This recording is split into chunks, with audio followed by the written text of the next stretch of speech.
Last class में intensity of sound या intensity of wave discuss किया था।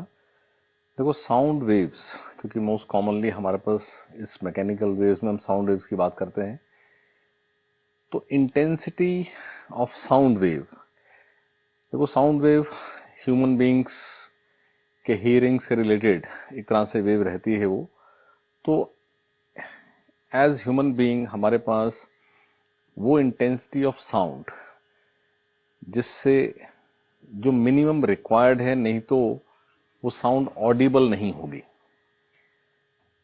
Known as threshold of hearing. हमारे पास कोई भी साउंड, जैसे हम कभी बहुत धीरे बोलते हैं, कभी बहुत ऊंचा बोलते हैं ना, तो that is energy of the sound, intensity of the sound.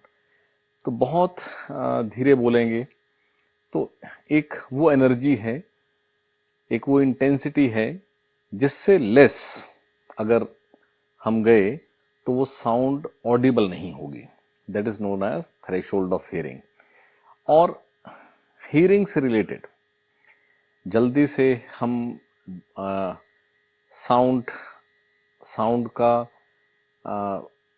वो एनर्जी जो मिनिमम है, यानी वो एनर्जी अगर हुई तो सुनने के लिए एक तरह से जीरो लेवल हो गया। वो पर्पज से एक टर्म डिफाइंड है sound level. And if the intensity of any sound is equal to the threshold of hearing, that is the minimum level, जिसके नीचे मतलब वो तो कम से कम रिक्वायर्ड ही है, उससे अबव होने पर आपको वो ऑडिबल होगी।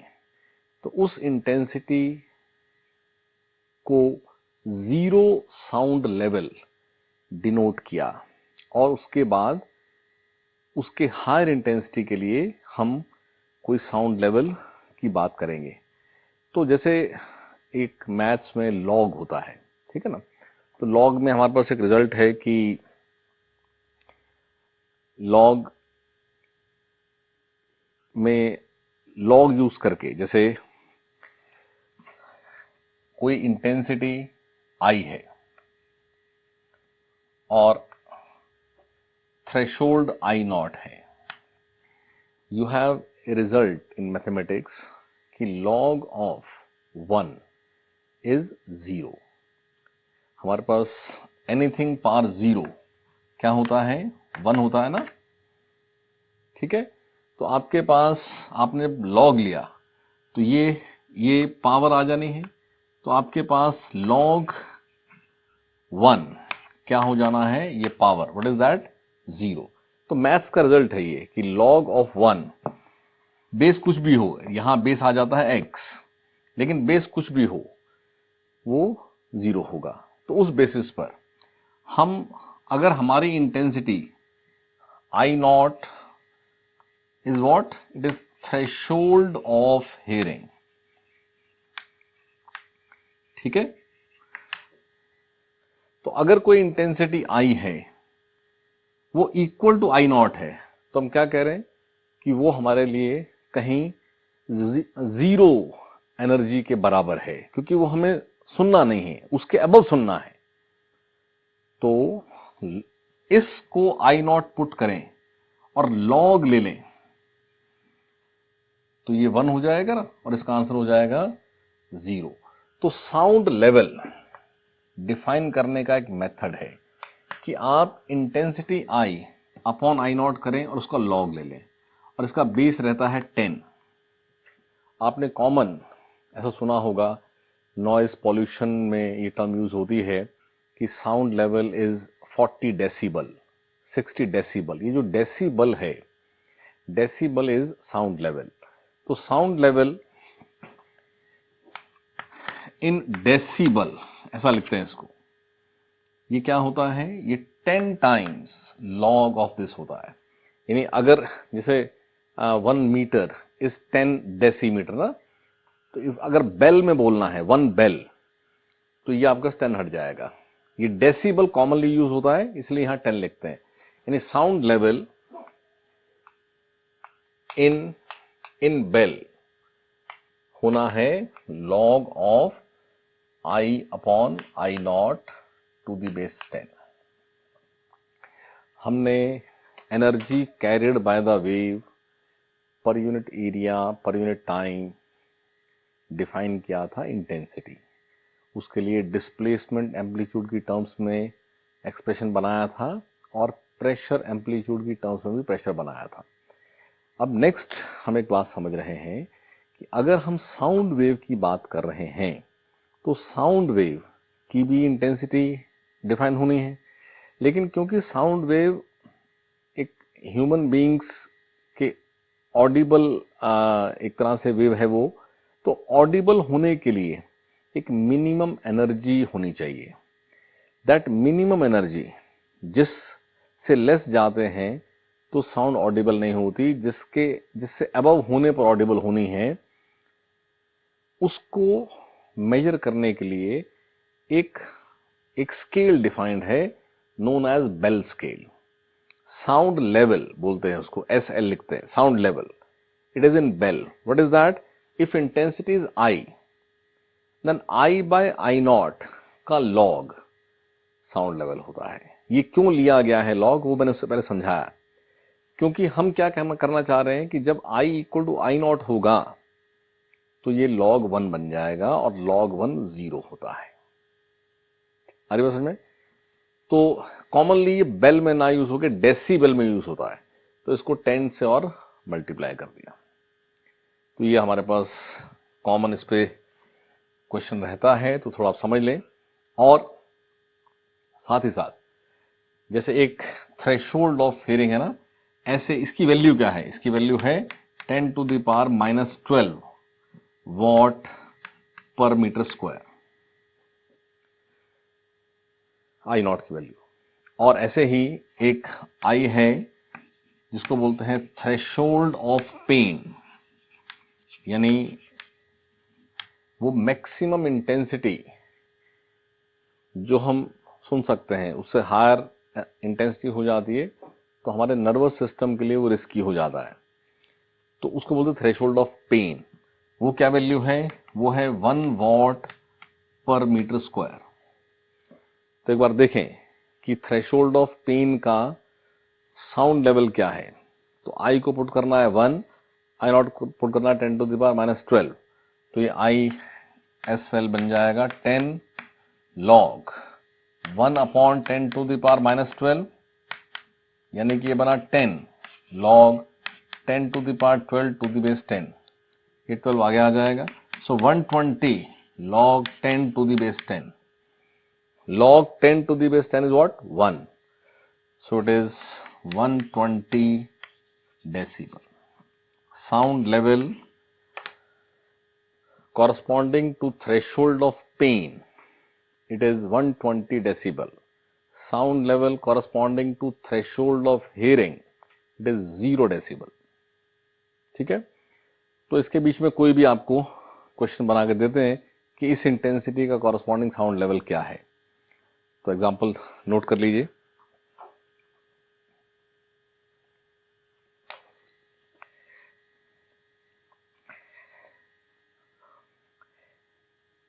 क्वेश्चन करने से पहले एक दो छोटे छोटे पॉइंट और समझ लें, क्योंकि क्वेश्चंस में वो बातें यूज होती हैं।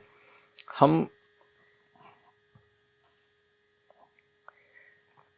दो डिफरेंट इंटेंसिटी की साउंड्स के साउंड लेवल का डिफरेंस पूछ लेते हैं। जैसे एक साउंड है उसकी इंटेंसिटी है I1, दूसरी साउंड उसकी इंटेंसिटी I2। तो ऐसा पूछना कि इन दोनों के साउंड लेवल में डिफरेंस क्या है। जैसे एक SL1 है सपोज,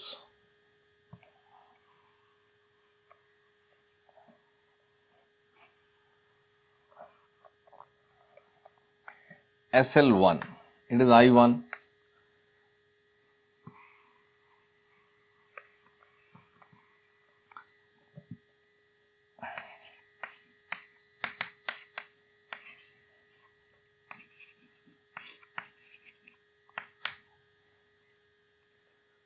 तो SL1 माइनस SL2 जब लिखेंगे तो 10 कॉमन हो जाएगा, ये रह जाएगा log I1 by I naught to the base 10 minus log I2 upon I naught to the base 10।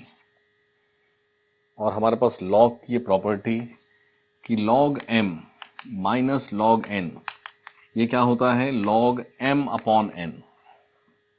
तो यहां से ये 10 दिस अपॉन दिस करेंगे तो log I1 upon I2 to the base 10।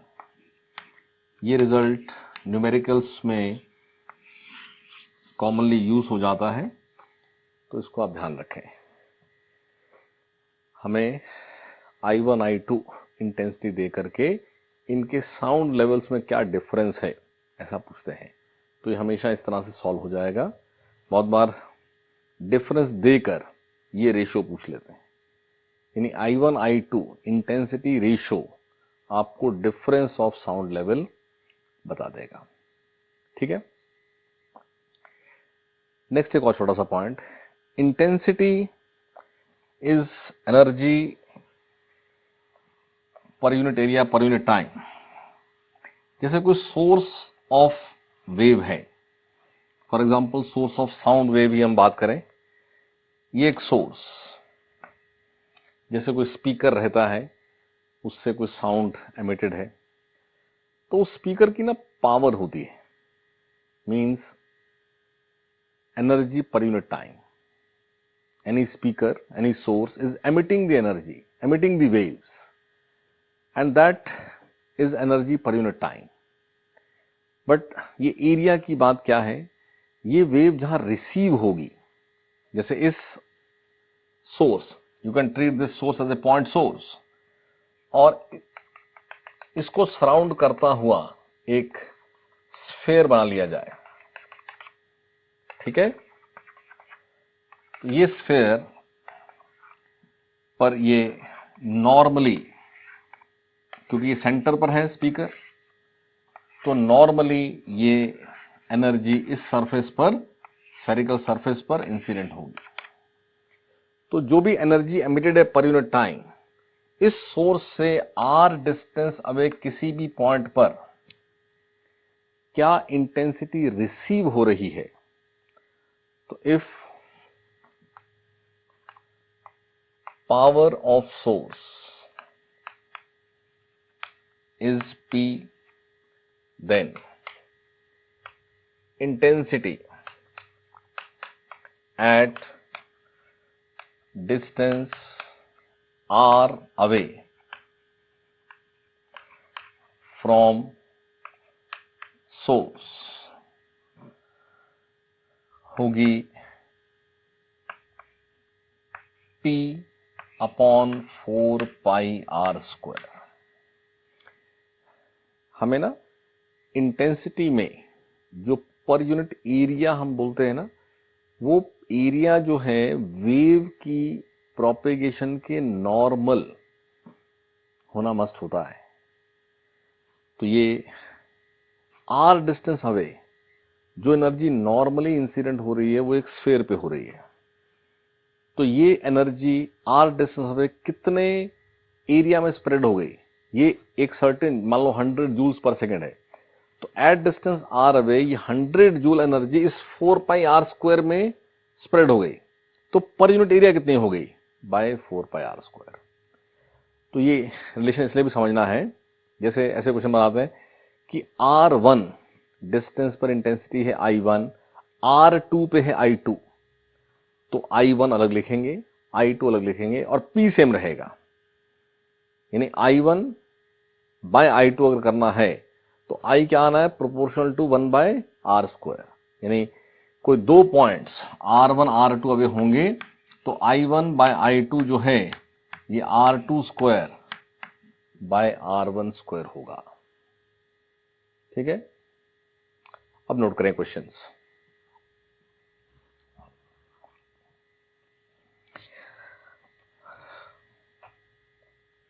How much more intense is an 80 decibel sound than a 20 decibel sound? How much more intense is an 80 decibel sound than a 20 decibel sound.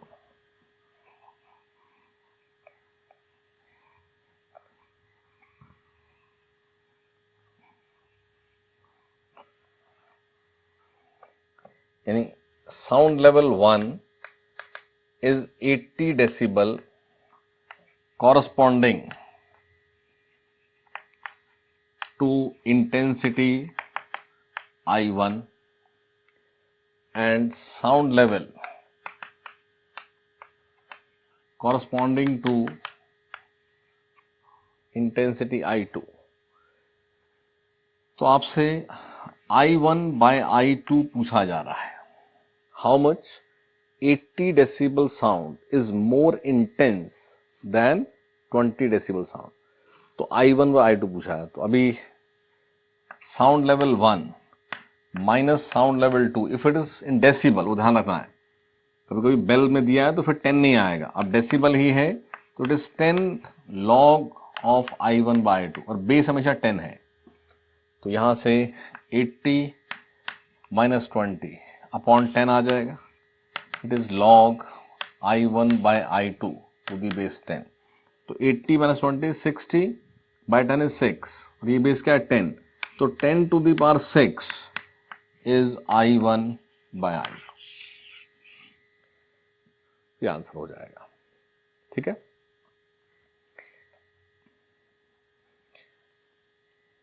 Next note करें.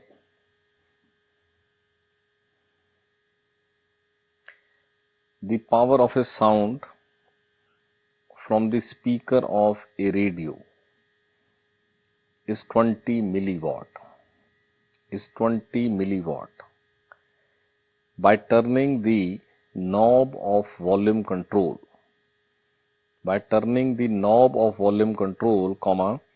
the power of sound is increased to 400 milliwatt. What is the power increase? What is the power increase in decibel as compared to the original power?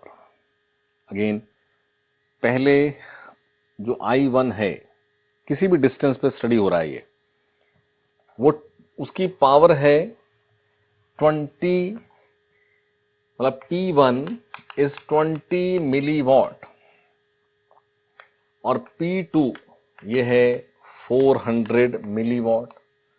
अब क्योंकि intensity जो है at any distance r away it is P by 4 pi r square. तो उसी r पर आप P1 observe कर रहे थे, उसी r पे आप P2 कर रहे हो. यानी आपके पास I1 by I2 in this case ये P1 by P2 है, बिकॉज r इज सेम. आपने खाली नॉब को रोटेट करके पावर को बढ़ाया है. तो यहां से ये सेम डिफरेंस ही पूछा है कि कितना वो इंक्रीज हो गया. तो I1 by I2 is what? P1 by P2. तो ये 10 log 20 by 400, मतलब एक्चुअली पावर बड़ी है तो SL2 इज ग्रेटर. तो ये माइनस कर दें, SL2 माइनस SL1, जिससे I2 by I1 हो जाएगा, जिससे ये P2 by P1 हो जाएगा. जब पावर बढ़ रही है ना तो लेवल बढ़ेगा.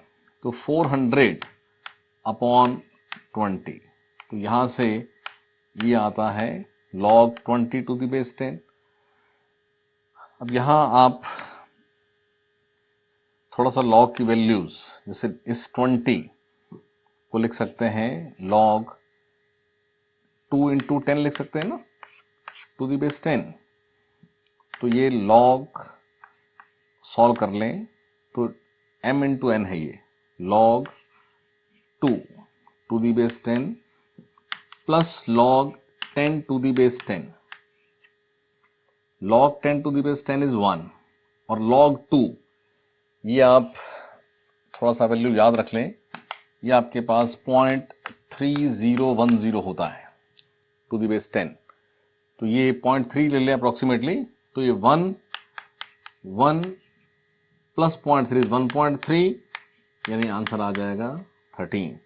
तो इन दोनों के साउंड लेवल्स में जो डिफरेंस है वो है 13 डेसिबल। ठीक है, next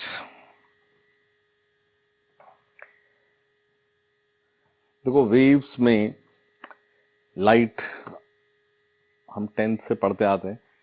reflection of light is the common phenomena. हमने वहां laws of reflection, angle of incidence equal to angle of reflection, वो सब लाइट एज वेव जो बिहेवियर है वो सब मैकेनिकल वेव्स के पास भी है।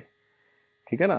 तो रिफ्लेक्शन ऑफ वेव्स हमें थोड़ा सा नेक्स्ट डिस्कस करना है, जिसमें वो सब बात तो वैलिड रहनी है यहां पर जो लाइट में थी कि angle of incidence is equal to angle of reflection. Sound में जनरली हमें उस तरह का कोई लॉज ऑफ रिफ्लेक्शन पर बेस्ड कुछ बात डिस्कस नहीं होती। यहां हमें कुछ और जनरल सी बात समझनी है in terms of mechanical waves, जैसे ट्रांसवर्स वेव्स हैं, लॉन्जिटूडिनल वेव्स हैं।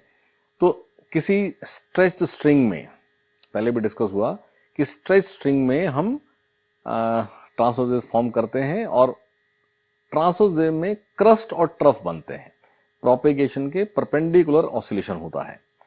तो यहां समझ लें एक बात कि अगर किसी वेव का, चाहे वो वेव ट्रांसवर्स है या लॉन्गिट्यूडनल है, उसका जब रिफ्लेक्शन होना है तो रिफ्लेक्शन होने के लिए यू रिक्वायर ए बाउंड्री जहां से रिफ्लेक्शन होना है।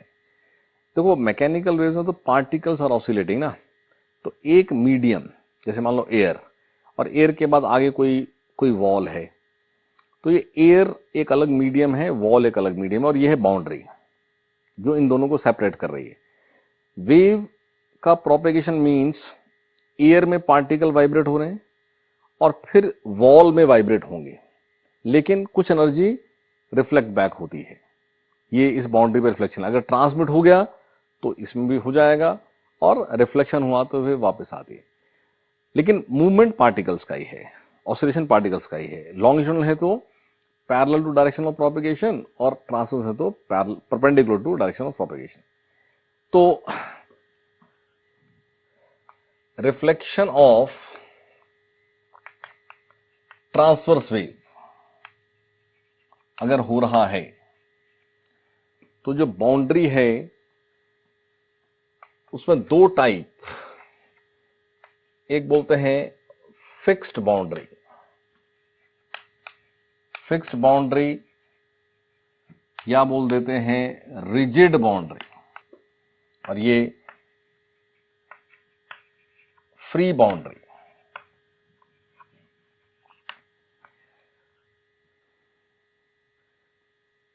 तो पॉजिटिव एक्स में ट्रेवल करती हुई वेव जब रिफ्लेक्ट होगी तो कहां प्रोपेगेट करेगी? नेगेटिव एक्स में करेगी।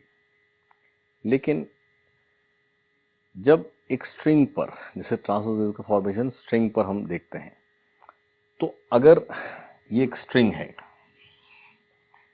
और ये यहां टाइड है, जैसे मान लो ये कोई रॉड है, रॉड के साथ टाइड है, और ये एंड जहां ये टाइड है, जब ये फिक्स है, टाई कर दिया ना, तो उसको रिजिड बोलते हैं। लेकिन मान लो यहां हमने इसको टाई नहीं किया और वायर यहां खाली, जैसे कोई रिंग लगा दीजिए आप, यहां पर ना रिंग लगा दीजिए। ये एक एग्जांपल ऐसा देख लें, इसमें ये वायर यहां लेकर और यहां पर एक रिंग लगा हुआ like this. So ring is free. जब स्ट्रिंग मूव होती है तो ये रिंग यहां फ्री है, यहां पर ये पॉइंट टाइड है, ये फ्री नहीं है। तो ये एक तरह से रिजिड बाउंड्री है, और ये एंड क्या है? फ्री बाउंड्री है। तो जैसे यहां ये क्रस्ट बना, का मतलब है कि पार्टिकल इस समय y क्या है? Plus a। इस तरह से हर पार्टिकल लिफ्ट होता जाता है, लेकिन जो लास्ट पार्टिकल है वो टाइड है, सामने जो मीडियम आ रहा है वो रिजिड बाउंड्री है। तो जैसे ही ये पार्टिकल अपने पॉजिटिव y में जाने लगता है तो यहां से उसको फ्रीडम नहीं है, क्योंकि वो रिजिड है। जैसे मैं किसी वॉल को खींचूं तो वॉल तो खींच नहीं रही, रिजल्ट क्या होता है कि मैं ही वापस खींच जाता हूं, क्योंकि फोर्स तो दोनों पर आनी है ना। तो ऐसे ही जब इस लास्ट पार्टिकल को अप पुल किया जाता है। वो कौन पुल करता है? उसके पहले वाला पार्टिकल। कैसे पुल करता है? वो पार्टिकल ऊपर जा रहा है और जाता हुआ इलास्टिसिटी की वजह से अगले पार्टिकल को साथ में ले जाना चाहता है, लेकिन अगला पार्टिकल रिजिड है। तो इन दोनों के बीच की वो इलास्टिक फोर्स उस पार्टिकल को नेगेटिव वाई की तरफ मूव करा देती है। This is the behaviour when boundary is rigid. What is that? Crest is reflected back as trough. जब रिफ्लेक्शन रिजिड बाउंड्री से होगा तो reflected wave has a phase difference of pi with the incident wave. Crest is reflected back as trough. जो displacement था, जो y equal to plus A होना था, वो प्लस ए की जगह माइनस ए हो जाता है। यानी आपको फिगर पे ना ऐसा शो करते हैं कि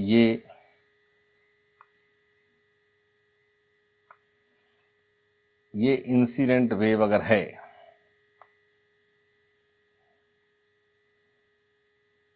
ठीक है, तो इस बाउंड्री से, क्योंकि रिजिड बाउंड्री है, तो जब रिफ्लेक्ट होना है तो रिफ्लेक्ट होकर के ऐसी शेप आनी है। This shows that reflected wave has a phase difference of pi with the incident wave. यानी अगर y1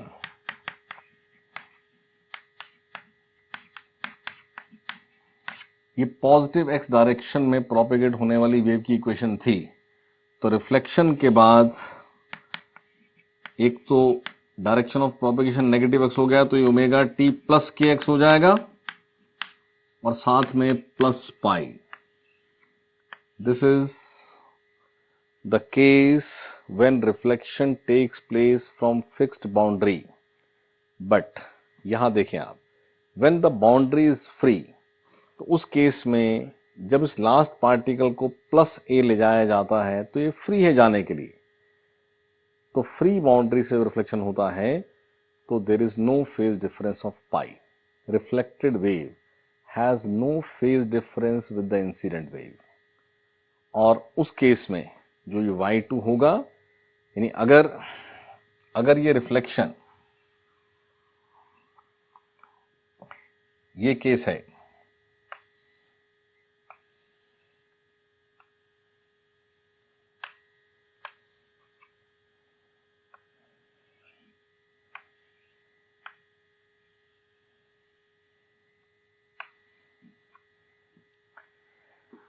ये है फ्रॉम फिक्स्ड बाउंड्री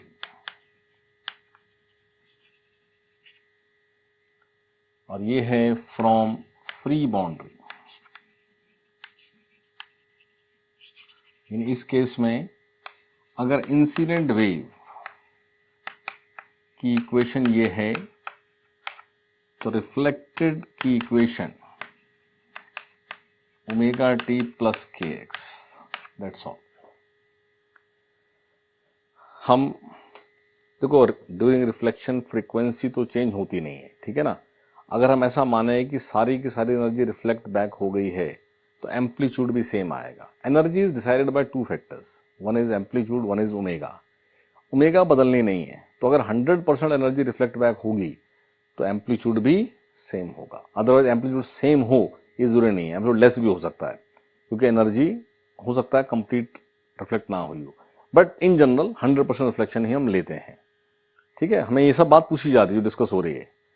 और साथ ही ये भी समझेंगे कि रिजिड बाउंड्री और फ्री बाउंड्री में कहीं ये भी टर्म्स होते हैं कि जो मीडियम जहां से रिफ्लेक्शन हो रहा है, when it is rigid boundary, which means कि ऑसिलेशन डिफिकल्ट है कंपेयर टू दिस मीडियम, जिसका मतलब प्रोपेगेशन की स्पीड इस नेक्स्ट मीडियम में लेस होने वाली है। तो अगर स्पीड लेस होने वाली है तो ये मीडियम डेंसर है, because velocity is under root of elasticity upon density. Velocity कम हो रही है मीन्स कहीं मीडियम ज्यादा डेंसर है। तो ये टर्म्स बनी हुई हैं that if it is rigid boundary हमेशा बोलते हैं कि ये एक डेंसर मीडियम है, if it is free boundary हम बोलते हैं कि ये रेयर मीडियम है। तो ये बात याद रखेंगे, when reflection of wave takes place from a denser medium or from a fixed boundary or from a rigid boundary, there is a phase difference of pi. And if reflection takes place from a free boundary or a rarer medium, there is no phase difference. ठीक है, और phase difference pi होने से transverse wave में crest reflects back as trough. और अगर ये wave transverse ना हो करके लॉन्गिट्यूडनल हो तो क्या है, तो प्रोपेगेशन की डायरेक्शन में ही ऑसिलेशन है। So when boundary is rigid, when boundary is rigid, तो जो पार्टिकल इस तरह से ऑसिलेट हो रहा है, तो जिस समय लास्ट पार्टिकल का y, अब y पैरेलल टू x ही है, वो प्लस a की तरफ जाना चाहता है और सामने वाला पार्टिकल रिजिड है तो वो मूव नहीं हो रहा है, तो ये रिवर्स पुश हो जाता है। यानी लास्ट पार्टिकल को प्लस ए जो लेना था वो प्लस ए ना लेके माइनस लेता है, तो पाई का फेज डिफरेंस तो आ ही गया, बिकॉज ऑसिलेशन में हम मीन पोजीशन से पॉजिटिव की तरफ चलने की बजाय नेगेटिव की तरफ चलेंगे तो हमारे पास पाई का फेज कवर हो जाएगा। तो चाहे वेव ट्रांसवर्स हो चाहे वेव लॉन्गिट्यूडनल हो, जब रिफ्लेक्शन एक रिजिड बाउंड्री से होता है तो पाई का फेज डिफरेंस आता ही है। बट लॉन्गिट्यूडनल वेव में देखो y प्लस a की तरफ जाना और उसी पॉइंट पर उसको माइनस ए हो जाना, तो ये केस क्या है, ये केस कंप्रेशन ही है। So compression is reflected back as compression. हमारे पास लॉन्गिट्यूडनल वेव में कंप्रेशन रेयरफेक्शन होता है, तो एक यहां ये डिफरेंस आ जाएगा। ये बात तो दोनों में वैलिड है कि अगर रिफ्लेक्शन एक फिक्स्ड बाउंड्री से होना है या डेंसर मीडियम से होना है, तो चाहे वेव ट्रांसवर्स हो चाहे वेव लॉन्गिट्यूडनल हो, पाई का फेज डिफरेंस आता है। ये फ्री है तो फेज डिफरेंस नहीं आता है, जीरो आता है। लेकिन अगर ये वेव ट्रांसवर्स है तो यहां crest reflected back as trough when boundary is fixed. But if it is longitudinal wave, then compression reflects back as compression. Although there is a phase difference of pi, but compression reflects back as compression. और ऐसे ही अगर free से है तो उस case में compression reflects back as rarefaction. क्योंकि देखो पैरेलल टू प्रोपेगेशन जो मूवमेंट है, जिस समय आप पार्टिकल इस तरफ मूव हो रहा है, मींस वो सामने प्रेशर बढ़ाना चाह रहा है और सामने वाला पार्टिकल रिजिड है, मींस ये प्रेशर को सस्टेन करता है, प्रेशर को वहां बिल्टअप होने देता है। So compression is reflected back as compression. लेकिन अगर ये फ्री होगा तो जैसे ये पुश करेगा, आगे वाला तो और फ्री है, तो वहां बजाय प्रेशर बिल्टअप होने के वो आगे मूव हो जाता है, तो वहां पर प्रेशर का जो एम्पलीट्यूड आना था वो नहीं आता है, तो वहां रेयरफेक्शन बनता है। So when reflection of longitudinal wave takes place from a denser medium, compression reflects back as compression, but the reflected wave has a phase difference of pi with the incident wave. But if reflection takes place from a rarer medium, then compression reflects back as rarefaction, and there is no phase difference between the incident wave and reflected wave. ये बात थोड़ी सी ध्यान रखनी है, ये सब बात हमसे पूछी जाती है।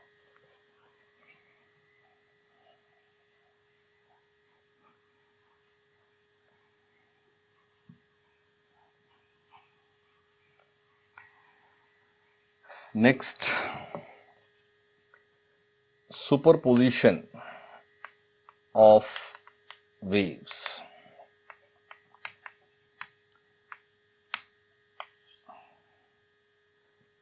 ऑसिलेशन में हमने सुपरपोजिशन ऑफ ऑसिलेशन या एसएचएम्स डिस्कस किया था। वही बात अब हम हार्मोनिक वेव की बात कर रहे हैं, तो wave is also oscillation of particles ही तो है। तो कोई एक पार्टिकल इन द मीडियम, उसको कोई वेव, कोई डिस्टरबेंस आकर के ऑसिलेट करना शुरू कर देती है और ये उस फ्रीक्वेंसी से ऑसिलेट होता रहता है। लेकिन एक ही साथ कोई दो वेव्स आ जाएं जो इसको ऑसिलेट कराएं, तो इसके लिए क्या केस बनना है कि ये इन दोनों के इन्फ्लुएंस में ऑसिलेट करेगा, तो ये सुपरपोजिशन ऑफ वेव्स हो रहा है ऐसा माना जाएगा। वेव्स का नंबर 2, 3, 4 कितना भी हो सकता है। तो प्रिंसिपल बहुत सिंपल था कि अगर सभी ऑसिलेशंस एक ही डायरेक्शन में हैं, मतलब डायरेक्शन ऑफ ऑसिलेशन वाई जैसे हम बोल रहे हैं, तो वाई है, वेव कोई भी आए, इस पार्टिकल को हर वेव वाई में ही ऑसिलेट कराती है, तो इसका रिजल्टेंट जो ऑसिलेशन होगा वो कैसा होगा। तो उसमें हमने एक केस स्टैंडर्ड जो किया था वो ये था कि superimposing SHMs are of same frequency, तो रिजल्ट एक एसएचएम ही होना है विद सम मॉडिफाइड एम्पलीट्यूड। तो हो सकता है ये फ्रीक्वेंसी सेम ना हो। यहाँ वेव्स में हम 2-3 केस करेंगे। तो सुपरपोजिशन ऑफ वेव्स में हमारे पास 3 केसेस हमें डिस्कस करने हैं। One is interference, second is formation of beats, and third is stationary waves.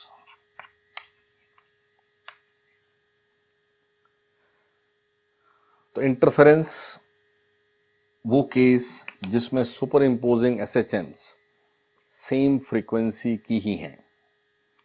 Beat formation वो केस जिसमें सुपर इम्पोजिंग एसएचएम में स्लाइट डिफरेंस ऑफ फ्रीक्वेंसी है, बहुत ज्यादा डिफरेंस नहीं, स्लाइट डिफरेंस। और स्टेशनरी वेव्स एक ऐसा केस जिसमें जो वेव सुपर इम्पोज हो रही है वो आइडेंटिकल है, यानी एम्पलीट्यूड भी सेम, फ्रीक्वेंसी भी same, but they are travelling exactly in opposite direction. एक अगर पॉजिटिव एक्स में ट्रेवल कर रही है तो दूसरी नेगेटिव एक्स में ट्रेवल कर रही है। ये 3 केस। तो सबसे पहला केस इंटरफेरेंस। इस इंटरफेरेंस फिनोमिना में देखो हमने ये बात एसएचएम में समझी है कि अगर कोई एक oscillation A sine omega T है और दूसरा oscillation B sine omega T plus phi है किसी मोमेंट पर, ये आपके पास केस है। तो क्योंकि ओमेगा सेम है तो y1 प्लस y2 जो रिजल्टेंट y है वो एक एसएचएम ही होगा, खाली उसका इनिशियल फेज और एम्पलीट्यूड मॉडिफाई हो जाता है। और ये सब फाइंड आउट होता है इन दोनों को वेक्टर ट्रीट करके, और इन वेक्टर्स में एंगल क्या लेते हैं जो इनमें फेज डिफरेंस होता है। तो ये a क्या है, a square plus B square plus 2ab cos phi. ये ऑलरेडी हमने ऑसिलेशन में बात समझी हुई है। अब इसी बात को थोड़ा सा हमें वेव्स में समझना है। देखो वेव्स में हम किसी सोर्स से साउंड एमिटेड है, नो डाउट हमारे पास अभी डिस्कस किया था ना, एक सोर्स है उसकी पावर है P, तो R डिस्टेंस अवे आपके पास क्या इंटेंसिटी रिसीव होगी, तो P/4πr²।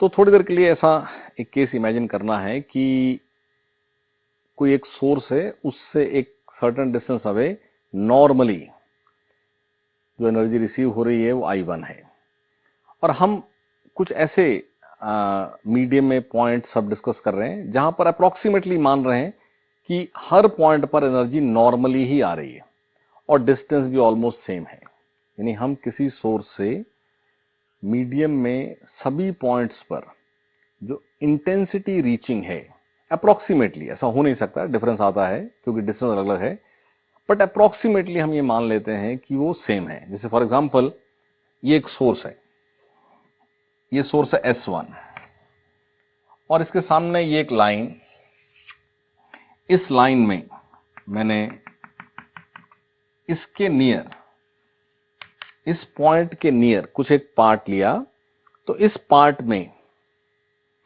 पार्ट में ऑलमोस्ट हर पॉइंट पर इंसिडेंस नॉर्मली ही है और डिस्टेंस भी अप्रोक्सीमेटली सेम है।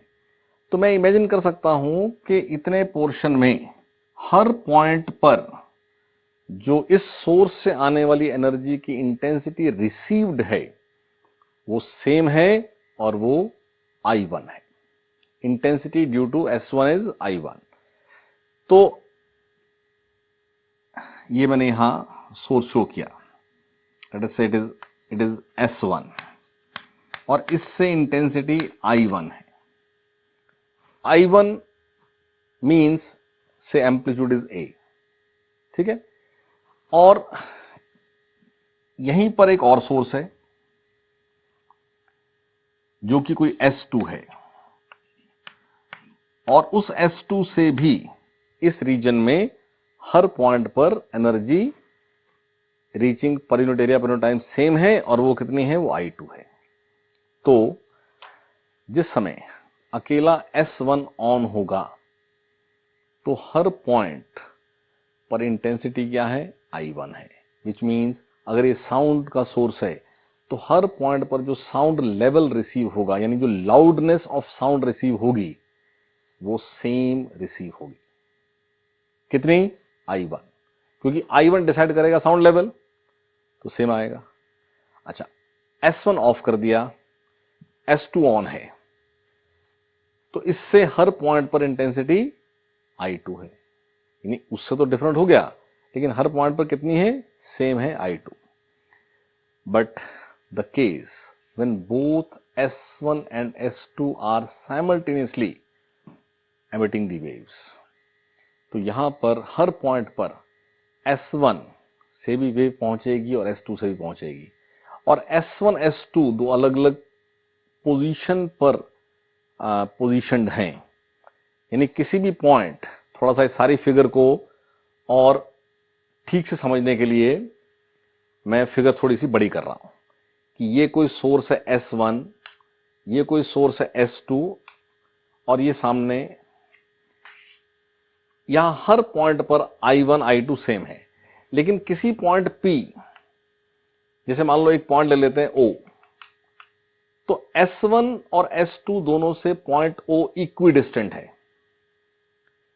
यानी जो पाथ है S1O और जो पाथ है S2O वो सेम है, लेकिन S1P पाथ और S2P पाथ तो सेम नहीं है। S2P is greater than S1P।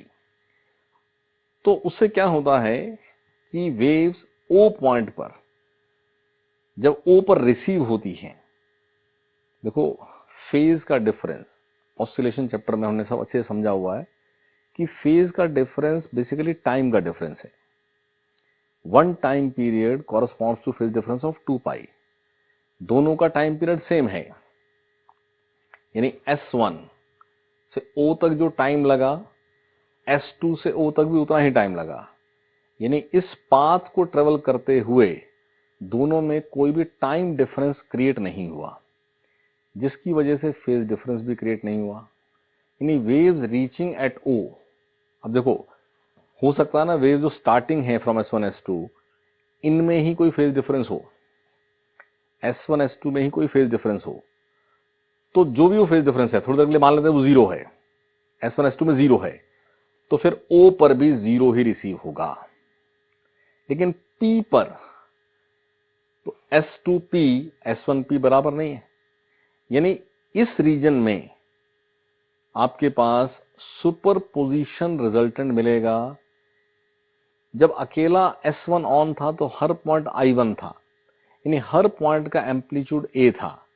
जब सोर्स S2 ऑन था तो हर पॉइंट का एम्पलीट्यूड B था, लेकिन जब दोनों ऑन होंगे तो हर पॉइंट की अपनी पोजीशन है, और उस पॉइंट तक दोनों से पहुंचने वाली वेव्स में कुछ टाइम डिफरेंस आएगा, जिससे क्या होगा कि हर पॉइंट पर पहुंचने वाली वेव्स में अलग अलग फाई होगा, क्योंकि वो पाथ से क्रिएट हो रहा है। देखो S1 S2 में कोई फेज डिफरेंस है, वो चेंज नहीं हो रहा है, वही का वही है, लेकिन पॉइंट पर पहुंचने वाली वेव्स के पाथ में डिफरेंस है, जिसके चलते वहां पहुंचने में टाइम में डिफरेंस हो जाएगा। तो इस रीजन में जो I1 I2 रिसीव होंगे वो सुपर इम्पोज होकर के आपके पास हर पॉइंट पर कुछ अलग ही अलग अलग पोजीशन वाइज, पहले क्या था, अकेला I1 ऑन था, हर पॉइंट I1 था, अकेला I2 ऑन था, हर पॉइंट I2 था।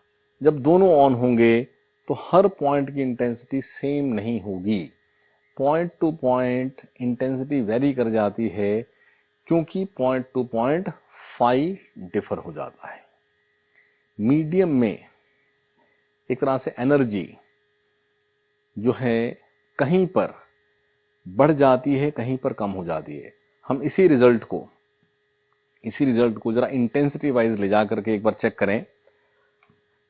तो हमने इंटेंसिटी आई बनाया था half rho omega square A square into V, energy per unit area per unit time. तो जब मैं I1 लिखूंगा, I1, तो I1 के लिए मीडियम की डेंसिटी रो, ओमेगा और स्पीड ये सेम है, तो खाली ए ही डिफर करेगा ना। यानी मैं I1 लिखूं, I2 लिखूं, ये rho omega square V same है, तो जो इनकी रिजल्टेंट बनेगी, आई रिजल्टेंट ये जो बनी, उसमें भी तो ओमेगा सेम ही है, एम्पलीट्यूड डिफरेंस है, यानी उस रिजल्टेंट की भी इंटेंसिटी में rho omega square V same होगा। यानी अगर मैं half rho omega square V को कुछ के डैश मान लूं, एक नाम दे दिया के डैश, तो I1 इज के dash A square, I2 is k dash b square, I resultant is k dash a resultant square, ये रिजल्टेंट है, ठीक है ना। तो यहां से a resultant square is what? It is a square plus b square plus 2ab cos phi। तो a resultant ये लिखें I resultant upon k dash, ये है I1 upon k dash, I2 upon k dash plus 2 root I1 root I2 upon k dash आ जाएगा, root k dash into root k dash बन जाएगा k dash cos phi। ये k dash cancel होकर के I resultant का expression बनता है I1 plus I2 plus 2 root I1 root I2 cos phi। यानी ये cos phi जब ग्रेटर देन 1 होगा, cos phi lies between -1 and +1। I resultant if cos phi is greater than +1, I resultant will be greater than I1 plus I2। और अगर cos phi less than -1 होगा तो I resultant less than I1 plus I2 होगा।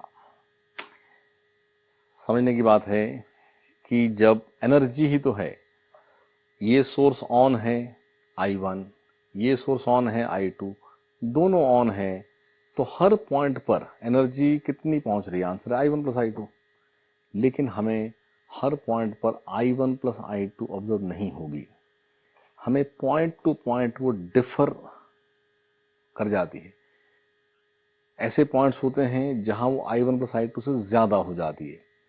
वो सभी वो points होते हैं जिन पर पहुंचने वाली वेव्स में जो फाई क्रिएट होता है, उस फाई का जो कॉस फाई है वो ग्रेटर देन +1 होता है। आई एम सॉरी नॉट +1, ये समझ लें, इट इज हाँ, cos phi greater then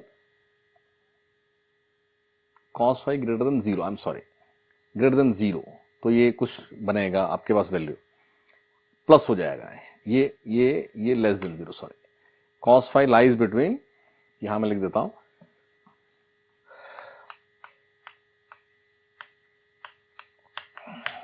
cos phi lies between -1 and +1, यानी cos phi 0 होगा जब phi π/2 होगा। तो जब 0 से ग्रेटर है, किसी वैल्यू के लिए हो सकता है, और 0 से लेस है, तो ये पार्ट जो प्लस हो रहा है, तो I1 + I2 में प्लस होगा, कुछ भी प्लस हो, और लेस देन 0 हो गया तो नेगेटिव हो गया, तो ये माइनस हो जाएगा। तो उस केस में ये I1 + I2 से लेस हो जाएगा। तो कहीं रिजल्ट ये है कि एनर्जी, मीडियम में एनर्जी कहीं आपस में कंस्ट्रक्ट हो रही है। जब ग्रेटर है ना, तो यानी दोनों की इंडिविजुअल एनर्जी से भी ज्यादा वहां मिल रही है, ये कंस्ट्रक्ट होना है वेव्स का, और दोनों की एनर्जी से लेस हो जाना ये डिस्ट्रक्ट होना है। ठीक है, तो मीडियम में पोजीशन वाइज अलग अलग एम्पलीट्यूड हो जाना, अलग अलग इंटेंसिटी हो जाना, this is known as interference. लेकिन समझेंगे एक बात को कि अगर कहीं ये दोनों सोर्स में जो फेज डिफरेंस था, सोर्सेज में ही था, तो दो रीजन हैं। किसी भी पॉइंट पर P पर जो वेव्स पहुंच रही हैं, उनमें क्या फेज डिफरेंस है, ये कैसे कैलकुलेट होना है। पहली चीज तो ये स्टडी होनी है कि S1 S2 के बीच में क्या फेज डिफरेंस है। फिर दूसरा ये होना है कि इनके पाथ की वजह से क्या डिफरेंस आया। देखो, S1 और S2 दोनों ने एक ही मूवमेंट क्रिएट किया, उसको बोलेंगे कि दोनों में फेज डिफरेंस 0 है। लेकिन अगर S1 ने पहले किया, S2 ने बाद में स्टार्ट किया, तो S1 already leading in phase हो गया, और फर्दर उसको आगे पाथ कम मिला, इसको पाथ ज्यादा मिला, तो इससे इसकी लीड और बढ़ जाएगी। तो हमें यहां पॉइंट P पर रिजल्टेंट इंटेंसिटी बताने के लिए नेट फाई चाहिए होता है। वो किसी वजह से मर्जी क्रिएट हुआ हो, वो फाई जो यहां है एट दी पॉइंट, वो काउंट करना है। तो S1 S2 के बीच में कोई फेज डिफरेंस है, और फर्दर पाथ से कोई फेज डिफरेंस क्रिएट हुआ है।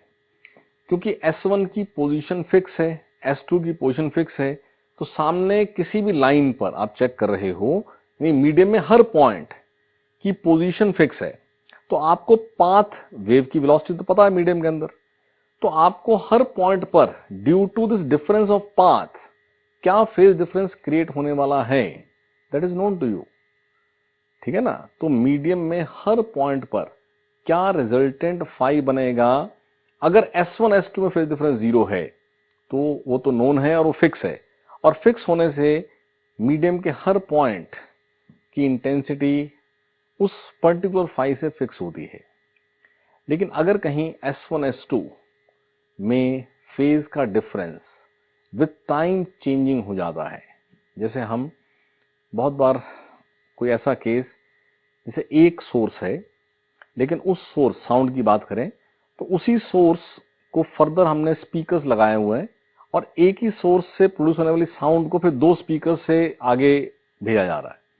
तो ये टू स्पीकर्स ऐसे सोर्स हो जाएंगे, दोनों सोर्सेज हैं, लेकिन they are not independent sources, they are derived from one source. अरे समझ में। So when sources, two sources are derived from one source, then their phase difference does not change with time. S1 S2 जो sources हैं, ये दो type के होते हैं, एक इंडिपेंडेंट सोर्सेज, एक coherent sources. Coherent sources are the sources which are derived from one source, और उस केस में उन दोनों के बीच में जो फेज डिफरेंस है वो विद टाइम चेंज नहीं होता है, जिससे जब यहां फेज डिफरेंस फिक्स रहेगा और आगे हर पॉइंट का पाथ फिक्स है, तो हर पॉइंट का फाई भी फिक्स रहेगा, तो आपको मीडियम में हर पॉइंट पर पोजीशन टू पोजीशन अलग अलग एनर्जी मिलेगी। अगर मैं साउंड की बात करूं तो साउंड की एनर्जी से साउंड का लेवल डिसाइड होता है। यानी एक डिटेक्टर अगर स्पेस में हम मूव कराएंगे तो हमें क्लियरली ऑब्जर्व होगा कि कहीं पर ज्यादा लाउड साउंड है और कहीं पर लाउडनेस कम है। आवाज का मीडियम में अलग अलग पॉइंट पर अलग अलग लाउडनेस लेवल हो जाएगा, जबकि सोर्सेज वही हैं। हाँ, अगर ये इंडिपेंडेंट सोर्सेज हो जाए, कोहेरेंट ना हो, तो उस केस में अगेन हर पॉइंट पर I1 प्लस I2 ही होता है। एक्चुअली वो फिर एवरेज आता है, टाइम एवरेज। अगर एक पॉइंट पर इंटेंसिटी कम ज्यादा हो भी रही है लेकिन वो इतना क्विक होती है कि हमें ऑलमोस्ट सेम मिलती रहती है। यानी इंटरफेरेंस ऑब्जर्व करने के लिए, व्हाट इज इंटरफेरेंस? जहां मीडियम में पॉइंट टू पॉइंट अलग अलग एनर्जी मिलती है और डिस्ट्रीब्यूशन ऑफ एनर्जी इस सारी लॉ को फॉलो कर रहा होता है। और ये जो भी एनर्जी है मीडियम में, ये फिर विद टाइम चेंज नहीं होती है। Such pattern is known as interference. और इंटरफेरेंस तभी होगा when sources are coherent. Coherent means they are of the same frequency. वो तो पहली बात थी। दूसरी बात क्या ऐड हो गई कि इनके बीच का phase difference with time change नहीं होना चाहिए। यानी सोर्सेज का आपस का फेज डिफरेंस जीरो है कि नॉन जीरो है, वो phase difference with time change नहीं हो रहा है। ये मस्ट है कंडीशन। और उस केस में आपके पास जो भी पैटर्न मिलेगा मीडियम में, उस पैटर्न को बोलते हैं इंटरफेरेंस पैटर्न। और वो पैटर्न कैसा होता है कि point to point energy very होती है। और उस वेरिएशन ऑफ एनर्जी के लिए भी आप समझें इस रिजल्ट से, जहां जहां वो energy greater than I1 plus I2 हो जाती है, वहां हम बोलते हैं कि कंस्ट्रक्टिव इंटरफेरेंस हो रहा है। ठीक है। और जहां जहां less than I1 plus I2 हो जाती है, वहां बोलते हैं कि डिस्ट्रक्टिव इंटरफेरेंस हो रहा है। ठीक है। और इस क्योंकि cos फाई की वैल्यू इस रेंज में ही रहती है, तो it means I resultant is maximum when cos phi is +1। और इसको +1 पुट किया तो I resultant is I maximum, और वो I मैक्सिमम होगा I1 plus I2 plus 2 root I1 root I2।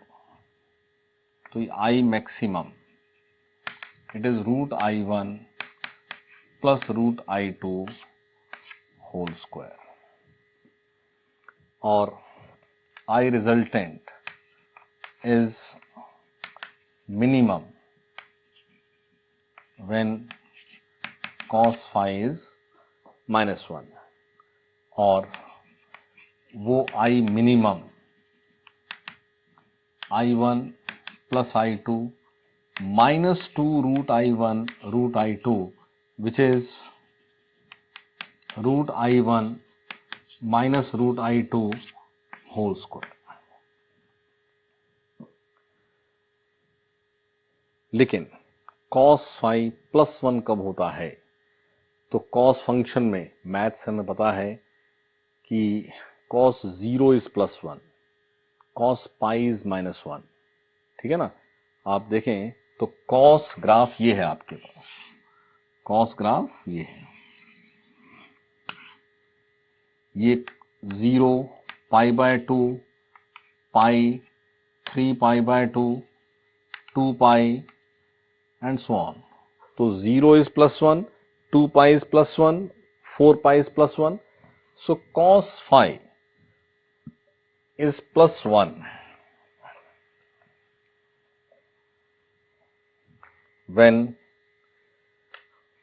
when phi is 2n pi, where n is 0, 1, 2, 3 and so on। और -1 कब है? पाई पर -1 है, 3π -1 है, 5π -1 है। सो cos फाई -1 कब है?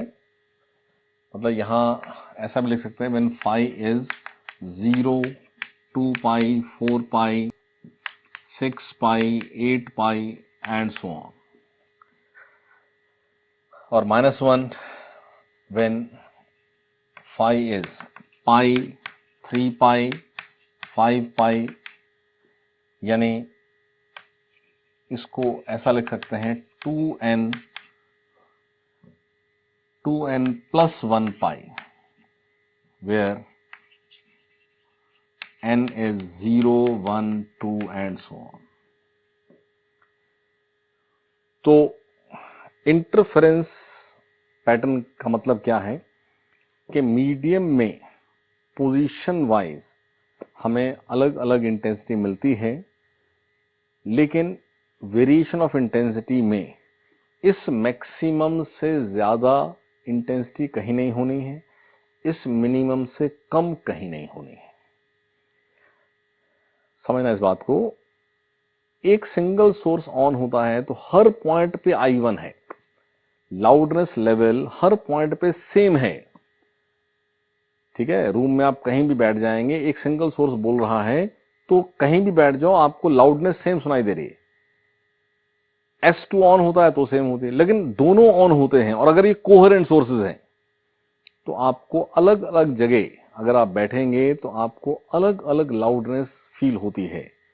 और वेरिएशन ऑफ लाउडनेस एक पैटर्न फॉलो कर रहा है कि इस मैक्सिमम और इस मिनिमम के बाहर उसकी वैल्यू नहीं जाती है। अरे समझ में। और इसी में एक ऐसा सा केस, अगर कहीं I1 I2 सेम हो जाए, कि हमें न्यूमेरिकल्स में ये सब बात दे दी जाती है कि अगर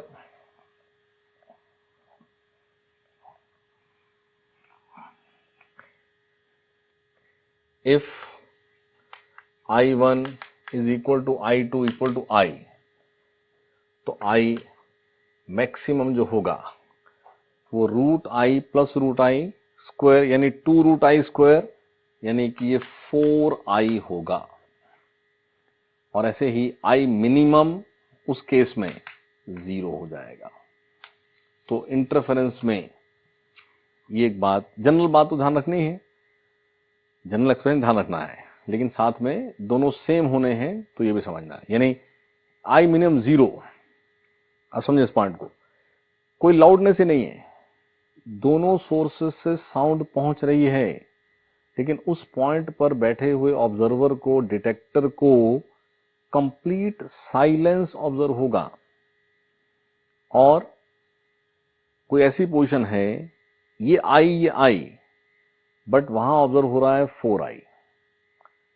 तो देखो एनर्जी कभी क्रिएट होती नहीं, डिस्ट्रॉय होती नहीं है। तो मीडियम में एनर्जी कहीं जानी नहीं है, जहां साइलेंस ऑब्जर्व हो रही है वहां की एनर्जी उठ करके वहां अवेलेबल हो रही है जहां मैक्सिमम बन रहा है। तो ओवरऑल एनर्जी सेम ही है। टोटल एनर्जी काउंट करेंगे ना ऑल पार्टिकल्स के पास, तो वो वही होनी है जो सोर्स से आई है। लेकिन मीडियम में कहीं डिस्ट्रक्शन हो जाता है तो वहां जो एनर्जी डिक्रीज होती है वो जहां कंस्ट्रक्शन हो रहा है वहां हमें ज्यादा अपीयर हो जाती है। ठीक है, तो ऐसे बड़े डिवाइसेस भी हैं जहां कहीं एम्प्लीफिकेशन ऑफ साउंड इसी प्रिंसिपल पर बेस्ड है। जैसे डॉक्टर स्टेथोस्कोप यूज करते हैं, उस स्टेथोस्कोप में जो इंटेंसिटी ऑफ साउंड बढ़ाई जाती है वो इसी प्रिंसिपल पर बेस्ड है कि उस एक पॉइंट से चली हुई साउंड को फर्दर 2 पाथ पे ले जाकर के और एक साथ रिसीव करते हैं और with some such path difference कि वो कंस्ट्रक्शन हो जाए, तो आपके पास एनर्जी बढ़ जाती है। ठीक है, तो खैर एग्जांपल हमें कुछ नहीं कर रहे हैं, हमें तो खाली मैथमेटिकल पार्ट समझना है। और इसी एक्सप्रेशन में जो ये I मैक्सिमम I मिनिमम हमने बना रखा था, इस I मैक्सिमम I मिनिमम का न्यूमेरिकल्स में ये जो एक्सप्रेशन बना हुआ है इसका रेशियो पूछ लेते हैं कि I मैक्सिमम और I मिनिमम का रेशियो। तो ये भी थोड़ा सा याद रखेंगे, इसको हम डिवाइड कर लेंगे तो ये √I1 plus √I2 square upon √I1 minus √I2 square, जिसको सॉल्व किया इसमें से I2 कॉमन ले लेते हैं तो root I1 by I2 plus 1 square root I1 by I2 minus 1 square, वो I2 बाहर कैंसिल हो जाएगा। तो यानी हमें कैसे क्वेश्चन आता है कि टू सोर्सेज जो कोहेरेंट हैं उनका इंटेंसिटी रेशियो से 2:3 है या 2:1 है, तो find the ratio of I maximum and I minimum, यानी कंस्ट्रक्टिव और डिस्ट्रक्टिव का रेशियो। तो I1 बाय I2 दिया होता है, उसी को पुट कर देना है। यानी यहां पर अगर मैं ये जो रेशियो ऑफ इंटेंसिटी है I1 बाय I2, इसको कुछ स्मॉल आर नाम दे दूं, रेशियो, इट इज रेशियो। तो I मैक्सिमम और I minimum R plus 1 square upon R minus 1 square होगा। ठीक है।